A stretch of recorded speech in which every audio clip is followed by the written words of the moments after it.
দৈনিক সমাচারে আপনাদের সবাইকে স্বাগত জানাচ্ছি। আমাদের নিয়মিত আয়োজন প্রশ্ন ডট ডট ডট নিয়ে উপস্থিত হয়েছি আমি সামাউল্লাহ মল্লিক।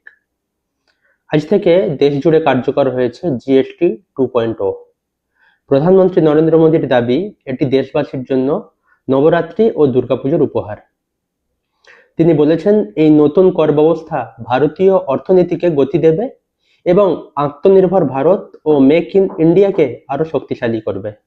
প্রধানমন্ত্রীর এই উপহার কতটা বাস্তবসম্মত, এতদিন কেন এই উপহার দেয়া হয়নি, আর হঠাৎ করে এখন কেনই বা এই ঘোষণা?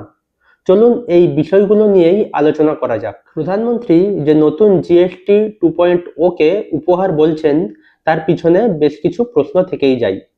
গত কয়েক বছর ধরে মূল্যবৃদ্ধি সাধারণ মানুষের জীবন দুর্বিষহ করে তুলেছিল। যখন মানুষ নিত্য প্রয়োজনীয় জিনিসের দাম কমানোর জন্য সরকারের দিকে তাকিয়েছিল, তখন কেন জিএসটি কমানো হয়নি? এখন যখন বিহারে নির্বাচন, ঠিক তখনই কেন এই ঘোষণা? এটি কি শুধুমাত্র একটি রাজনৈতিক কৌশল? কাদের জন্য এই উপহার?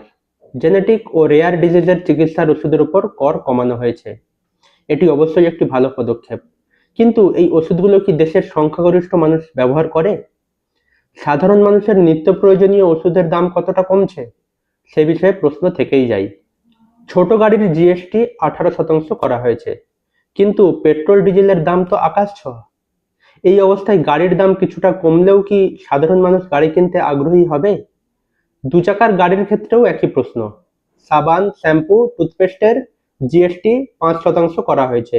এর ফলে দাম সামান্য কমলেও তা কি সাধারণ মানুষের উপর থেকে মূল্যবৃদ্ধির চাপ কমাতে যথেষ্ট?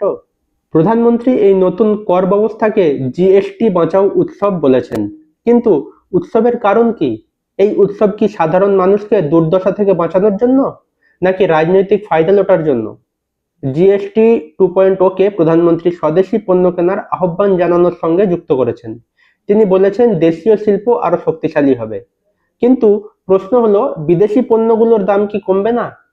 যদি কমে তাহলে মেক ইন ইন্ডিয়া কিভাবে উপকৃত হবে? জিএসটি কমার ফলে কি আপনারা সত্যি উপকৃত হবেন? নতুন জিএসটি হার কি সাধারণ মানুষের পকেটকে স্বস্তি দেবে? কেন এখন এই পরিবর্তন আনা হলো? আপনাদের মতামত আমাদের কাছে অত্যন্ত মূল্যবান। আপনারা আমাদের কমেন্ট বক্সে আপনাদের ভাবনা জানাতে পারেন। আজকের জন্য এই পর্যন্তই। ভালো থাকবেন, সুস্থ থাকবেন।